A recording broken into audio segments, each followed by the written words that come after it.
Good day, everyone. Welcome to Blacklogic. So I have some very exciting news for you guys today in your news update because Senate Republicans just passed Trump's One Big Beautiful Bill with VP J.D. Vance breaking the tie. It's a political nuke advancing $4 trillion in tax cuts while gutting Medicaid, and experts warn that it'll bury America under a mountain of debt. But the chaos really doesn't stop there because Elon Musk has declared war on Trump, threatening to launch the American Party, which would be the fourth political party that's on the books, backed by his billion-strong global following, including a very massive Chinese fan base now watching the feud with popcorn in hand. We understand that President Trump, when it comes to the China relation, is very critical of this, so he will be keeping a watchful eye.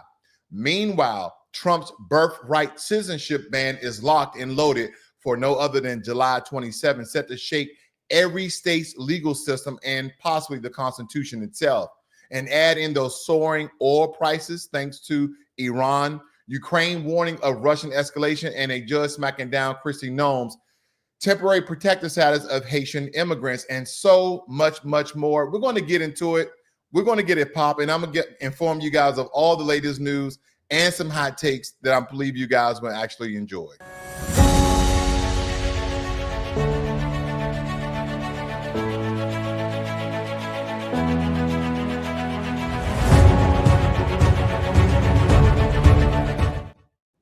So here, the thing about this particular Republicans and five fiscal critics to push through Trump's signature beautiful tax cuts, Senate voted board tallying 51-50. And then a lot of these things, when it comes into regards to a lot of the segments of this bill and how this is going to transform our governments. But here's the thing. Trump's second coming of Reaganomics. The Senate just steamrolled Trump's new tax legislation, nicknamed the One Big Beautiful Bill, straight past its critics. They're promising tax relief for working Americans and small businesses, but there's the kicker.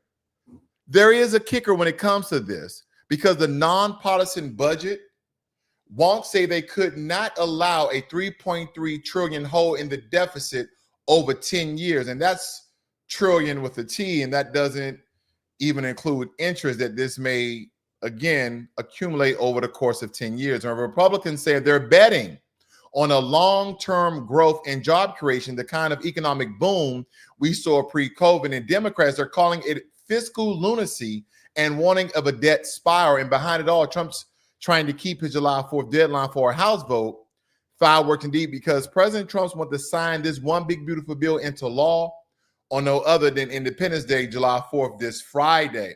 So I'll keep you guys abreast of that situation as well. Now, as we're shifting gears here, Trump scored a quiet but serious legal win with Paramount Pictures, and he's been winning a lot of his court cases. He's been winning a ton of his court cases. Paramount just paid him $16 million to settle a defamation suit. No apology, just cash. Why? Because this clears the way for their billion-dollar merger with Skydance. This wasn't about Trump's ego. This was strategic. He leveraged a lawsuit to force a media company's hand, clear a financial logjam, and walked away with a clean PR slate and millions hand. That's vintage Trump business warfare, folks. And again, the defamation lawsuits has been working out nicely for President Trump. I think he's already garnered almost $45 million of defamation from different organizations that depicted him incorrectly. And he had evidence to prove of some of the things they alluded that he said or some of the acts he was going to take that they were false. So again, you just made a rich man even richer. You're giving him 15, 16. I've seen two accounts where he was given 15 million. If I can remember correctly, I think Meta gave him 20 million, somewhere between 15 and 20 million. But at the least, all of these companies are giving President Trump $15 million. So again, it seems like he is absolutely winning a lot of the things that he's trying to do. Okay. Now, meanwhile, over in the Middle East, oil prices are jumping again after Iran told the UN nuclear watchdogs we're done cooperating.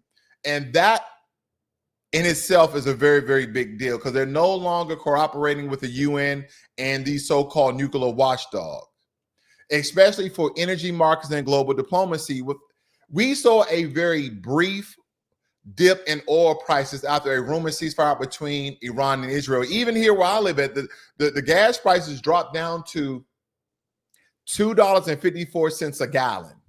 And this is soon going to rise. So this news hit just this morning. And again, it takes a little bit of time for the markets to react. And those markets, I'm talking about those gas markets, your gas stations right where you are. So if your car is not filled up with gas, you should go and get this cheap gas now. And hopefully as this goes up and down each and every day, like the stock market, you guys should have a full tank of gas at the cheap prices that it's currently at. But now with the latest developments, the risk premium is back on the table. Translation, prices at the pump could rise again. And from what we've been seeing, it will rise again. It's no surprise that gas prices will once again rise. So I don't know if that's hot takes or if that's good news altogether. Now, Ukraine's top officials are begging Washington not to cut off weapons shipments to Ukraine. Why? Because they saw a pause, even a short one, will give Putin the green light to make massive gains. We're not talking about bullets here. We're talking about tanks, drones, battlefield tech. Congress is hesitating, but Ukraine's warning is blunt. If you stop, Russia will push forward. Are we listening? I wonder if this is beneficial for America if we continue to support Ukraine with money and $1 billion of American ingenuity, innovation, and tech to defend themselves against the big bad Russians that are coming over and taking back what used to be the Soviet Union. And here's another thing. I don't think people are really understanding how powerful the Soviet Union was.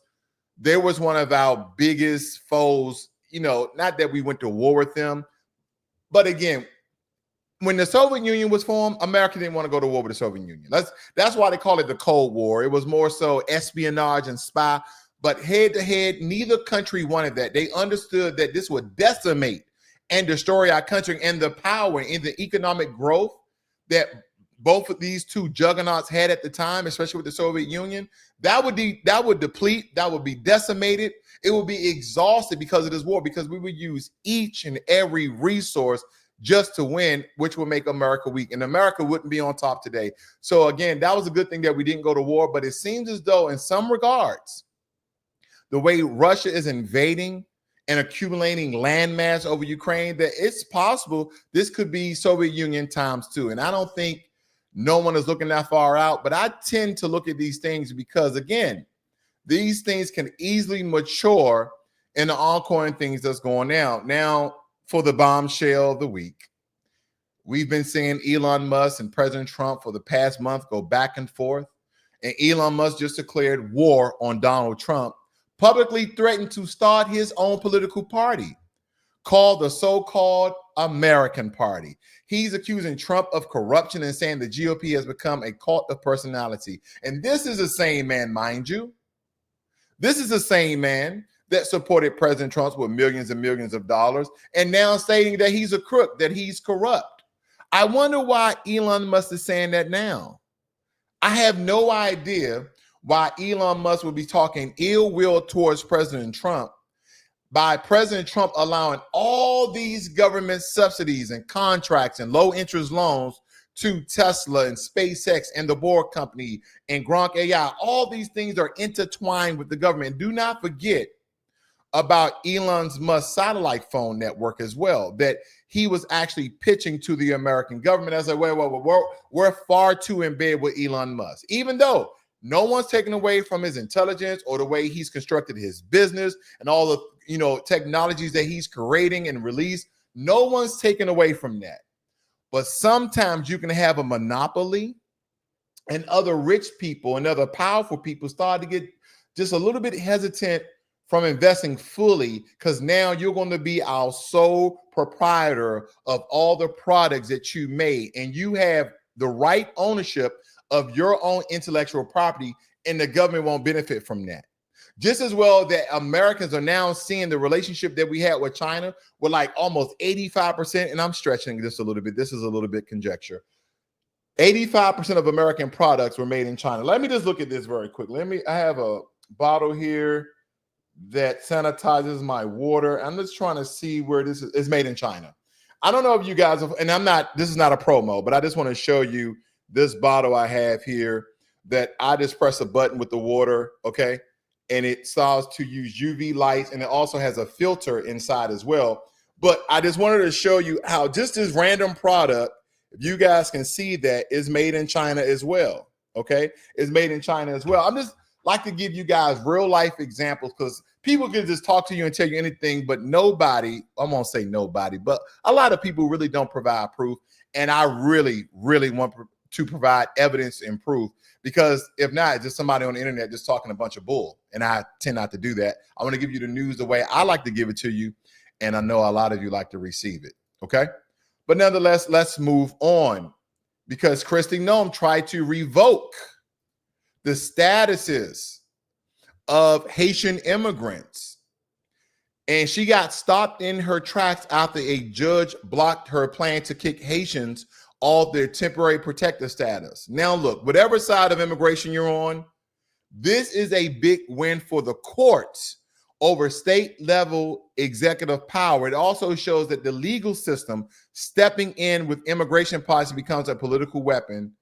And believe me, this is one of the ones that a lot of people are going to witness to watch, because it states here the Homeland Security Secretary attempted to end legal status for approximately over 500,000 Haitian immigrants. Now, that protection, from what it's worth, is in regards to the legal statuses not being revoked and allowing their legal status to expire. Okay. So again, this is a good thing for the legal system. And when it comes to immigration, I'm for illegal immigration. And if she's trying just to revoke them, then I believe that this needs to be looked at from a higher power. And I want to guys show you this picture that's showing up here of do you want to return home? They have a black man, okay, and you can tell he's from another country, depending on his hairline. He's just letting that grow in like a little U shape. I digress. And then it seems to be a Hispanic woman with mixed children. So they don't even have a white woman on here like they usually do. And again, I'm not trying to make it racial. I'm just making it real, because we know how they usually do this blended family, biracial family. But with this, it's really depicted and showing someone of African descent, Black African descent, and as well as somebody who seems to be Latina and or Hispanic. So again, I wanted to point those things out because I do think that it's important that we point those things out. And I do want to go just a little bit deeper when it comes to this particular story, because I don't know if people are understanding the total breakdown of why Kristi Noem, how she lost in court regarding this. But federal judge Brian Cogan didn't mince words. He slapped down Noem's move as unlawful. He stated that it was unlawful because she tried to partially vacate a temporary protective status designation, something she has no statutory or inherent authority to do. And basically that's saying that Noem tried to play judge, jury, and Congress. The law simply doesn't give her that power. So if we look at the temporary protective status, which is governed by the by 8 U.S. Code 1254A, which gives the Secretary of Homeland Security the power to designate a country for TPS or extend that designation, terminate it, but only through a clearly defined process. And that process requires a thorough review of current country conditions, a publication in the Federal Register explaining the reason, and strict adherence to timelines set by Congress. And Noem tried to cut that short, ending TPS for Haitians before the lawful expiration date, which is February 3rd of 2026. Without a proper country condition review, Judge Cogan said, nope, I will not allow it, because the law mandates reviews and notices at certain intervals before TPS can end. Noem didn't follow these steps. Cogan called it a violation of Congress' clear instructions. This isn't just a technicality, it's a foundational administrative law. If a federal agency skips required steps, courts will overturn it. The lawsuit also alleged racial animus, an argument given by Teeth. Now, Trump's so-called value falsehood during a September 2024 debate where he claimed Haitians were eating pets a long pattern of what people are calling of anti-Black and anti-Haitian rhetoric that courts have looked at before. Now, I necessarily don't agree with that. I could agree to a certain point it could be anti-Haitian, but they have never accused Black Americans of eating animals. I mean, you can accuse Michael Vick of fighting some dogs, which a lot of people fight dogs and some people fight chickens. But other than that, you can never accuse Black Americans of eating what we call pets, cats and dogs and rabbits and gerbils and hamsters. You've never heard that from our society. So again, not anti-Black, because then you're saying this is all about Black people all around the world. No.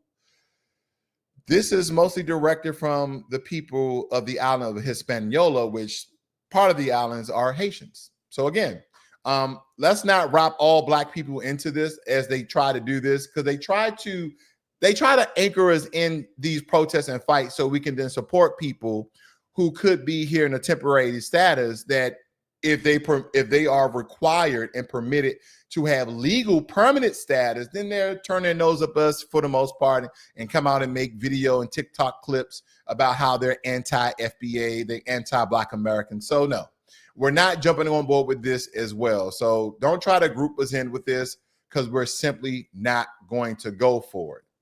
Now, I think another point here is to talk about the birthright citizenship, because here's the one the media is sleeping on. Trump's birthright citizenship ban is set to take effect on no other than July 27. And this is a big one, believe it or not. That means if you're born here, but your parents aren't citizens, you might not be granted automatic citizenship. And that's why you see people from all walks of life. We're talking about African immigrants, Caribbean immigrants, South American immigrants, Central American immigrants, Mexican immigrants, Asian immigrants, Eastern European immigrants, all coming out the woodwork. And a lot of them are first and second generation, right? They've had children, but their parents are not citizens. Some of them are here illegally and some of them are here legally. And they say, you know what? So what if your parents were born here? That means that you're not foundational to the land. That means you're not native to America. And this has never been done before. The limitations of the 14th Amendment. And a lot of people are dealing in opinionated conjecture and rhetoric stating that they're just going to overturn the 14th Amendment. So that means that everybody who was protected under the 14th Amendment, especially you Black Americans, you'll be out of here as well, which we already know that President Trump clarified that in the clip that I provided for you guys, I believe, last week. But this has never been done before, and it could reshape hospitals, schools, and system and legal services, everything.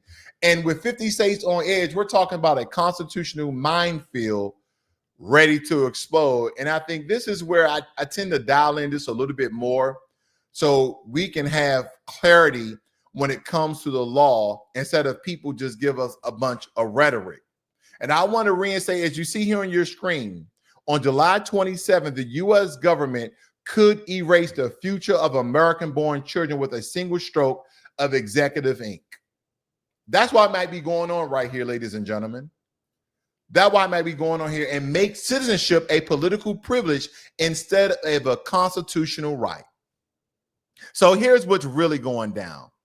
In a very sweeping return to executive authority, President Trump signed an order titled Protecting the Meaning and Value of American Citizenship. Here it is, folks. And this was actually signed on January 20th, and no one was of the wiser.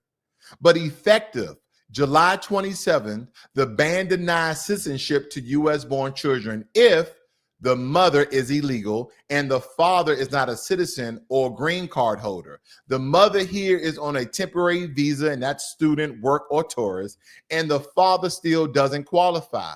This is Trump's logic. These children are not subject to the jurisdiction of the United States. That's a direct challenge to the 14th Amendment itself. Let's go a little bit deeper here, ladies and gentlemen. Let's go here a little bit deeper, because this is one of the hot stories that hasn't been really getting highlighted, but I want to highlight it here. It states here the purpose, the privilege, okay, not the right, the privilege. And I'm right here. Let me see if I can highlight this for you very, very quickly. The privilege of the United States citizenship is a priceless and profound gift. The 14th Amendment states all persons born or naturalized in the United States and subject to the jurisdiction thereof are citizens of the United States and the state wherein they reside. That provision rightly repudiated the Supreme Court of the United States' shameful decision in Dred Scott versus Sanford, which misinterpreted the Constitution as permanently excluding people of African descent from eligibility for the United States citizenship solely based on their race. And supposedly the United States law does nothing simply based upon race. So when we look at this, we have to break this down the way that the U.S. Constitution intended it to be. Early this year, when this was actually signed, 22 states, including Washington and Oregon, sued to block this ban. You guys see this? They sued to block this particular ban because they want to keep people who are illegally in our country. And judges issued nationwide injunctions to freeze it.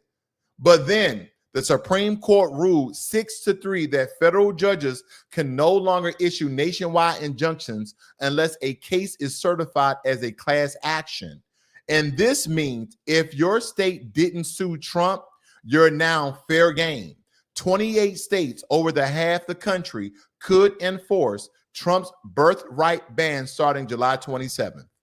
And the only hope to stop it is that the lower courts must approve class action lawsuits fast before the clock runs out. This is the only way you're going to stop this. This is the only way they're going to stop this. And the justification, Trump's order claims to uphold the Constitution and protect the value of citizenship by invoking the Dred Scott case, the same racist ruling that denied Black American citizenship until the 14th Amendment overturned it. He argues that the 14th Amendment never guaranteed universal citizenship and that it excludes anyone not subject to the jurisdiction of the U.S. law. And that includes children of illegal immigrants and children of temporary visa holders. Again, those students, workers, and tourists that come here. So this particular policy, the federal agency, the State Department, Homeland Security, Social Security, Department of Justice can issue birth certificates, social security numbers, or passports to affect children born after July 27. They'll be born on U.S. soil, but denied proof they exist as Americans. This is the enforcement plan. All federal departments must issue implementation guidance within 30 days. This is happening in real time. This is happening in real time. And this is, again, what the people voted for. This is what the people wanted. They have been using the 14th Amendment legislation that was meant to garner those released enslaved Black Americans and their children to be American citizens because we built the foundation of America. But nonetheless, for us to have citizenship, rather than people who just come over and touch the soil, I'm American citizen, people come over here who had babies, I'm American citizen, my baby is American, so I'm tethered and I'm anchored into a country illegally, even though I got here by no other means than legal citizenship. So when we look at this, it's been very, very evident and very clear. If born after February 19th, 2025, in the wrong state after July 27th of this year, these children could be rendered stateless, ineligible for education, healthcare, travel, and employment. This is immigration enforcement. 4.4 million U.S.-born children already live with at least one illegal parent. 1.8 million children live in households where both parents lack legal status. Thousands and hundreds of thousands more are born each year to people on temporary visas, which includes those students and engineers, tourists, and farm workers. But again, we have to look at the bigger picture. Trump's team claims they're protecting the value of citizenship. But who decides the U.S. Constitution? This order effectively says that citizenship isn't a birthright. It isn't a birthright. It's a governmental privilege. The Constitution is up for reinterpretation. The federal bureaucracy can decide who gets to be American, not the Constitution, according to the reports. Some people are saying this is not law and this is not order. This is executive overreach disguised as patriotism. It's the same logic that people are stating that this is how they attacked the Dred versus Scott case. But nonetheless, 2 lawsuits have been refiled as class actions. If lower courts approve before July 27, the ban could be a nationwide blocked again. If not, then citizenship in America becomes geography dependent, basically. A child born in Illinois may be a citizen. A child born in our way, Indiana, may be stateless. This is what I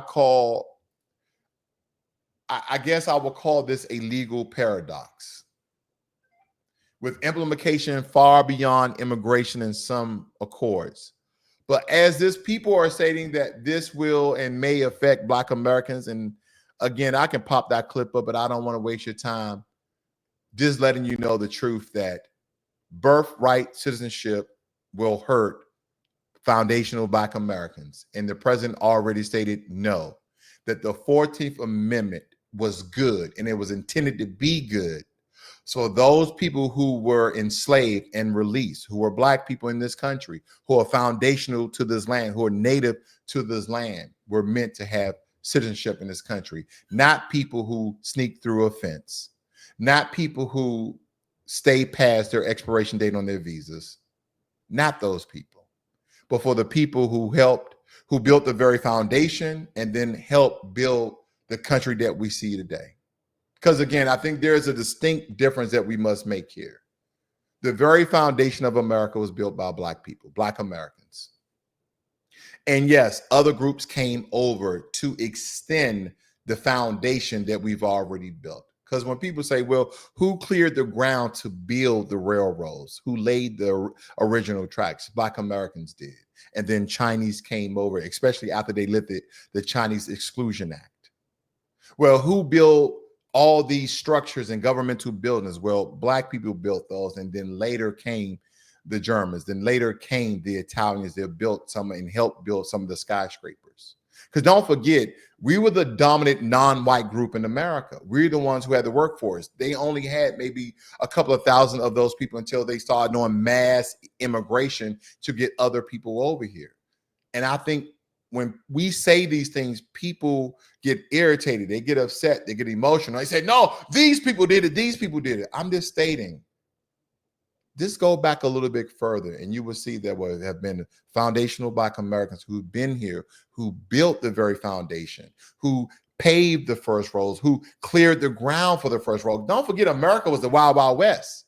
It was either desert or grassy plains. But who built these paths? Yeah, you had horses that was going over into the paths that you could actually see the paths on which they waited, and they just cleared the rest of the brush, the rest of the grass, the rest of the bushes, the rest of the trees, uprooted all these things, helped blast through the mountains so the railroads can go through. I'm just stating that these people did help build America. But again, the hard, painstaking work of the initial clearance and initial pavement and the roads and builds and buildings and structures and houses and bridges, that was built by my ancestors.